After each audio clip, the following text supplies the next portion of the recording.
মহিলাদের সুরক্ষার স্বার্থে সমস্ত দেশে অভিন্ন দেওয়ানি আইন চালু হওয়া উচিত, এই মন্তব্য করলেন তাসলিমা নাসরিন। দীর্ঘ 20 বছর পর বাংলার মাটিতে ফের পা রেখেছেন নারীবাদী লেখক তাসলিমা নাসরিন। বিমানবন্দরে পা রাখার পর থেকেই একাধিক অনুষ্ঠানে যোগ দিয়েছেন তিনি। সেই রকমই মঙ্গলবার পানিহাটি উচ্চ বালিকা বিদ্যালয়ে এসে ওপার বাংলার শিক্ষানবিশ নারী শিক্ষার অগ্রদূত মহিয়সী নারী বেগম রোকেয়া সাখাওয়াত হোসেনের সমাধিতে মাল্যদান করেন তিনি। এই মহিয়সী নারীকে শ্রদ্ধা নিবেদন করে তাসলিমা নাসরিন বলেন, সমস্ত সভ্য দেশে অভিন্ন দেওয়ানি বিধি চালু হওয়া উচিত মহিলাদের সুরক্ষার স্বার্থে। আমার বোন কই?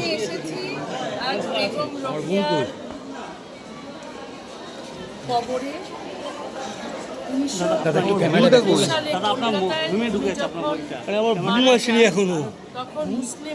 কোথায় বাংলা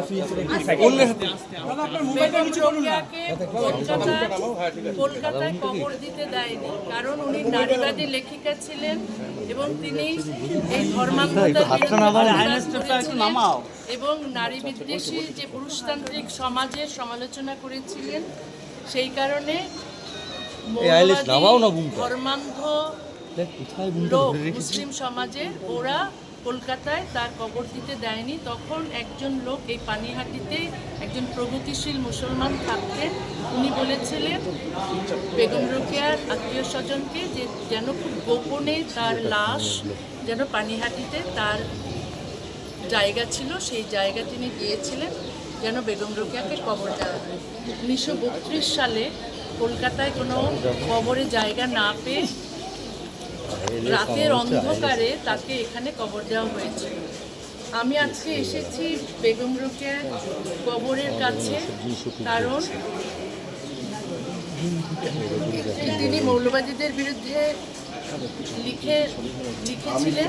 আমিও মৌলবাদীদের বিরুদ্ধে লিখি, প্রতিবাদ করি এবং এই মৌলবাদীদের বিরুদ্ধে প্রতিবাদ করার জন্য আজকে আমি তার সৌধে আজকে সম্মান জানাতে এলাম। যে ভালোবাসার শহর একসময় মুখ ফিরিয়ে নিয়েছিল তাসলিমার থেকে, সেই ভালোবাসার শহর আজ ফের বরণ করে নিয়েছে প্রিয় লেখিকাকে ঘিরে মানুষের উৎসাহের সেই ছবি এই কথাই প্রমাণ করে দিচ্ছে ভালোবাসার শহর আজও কদর করে ভালোবাসাকে।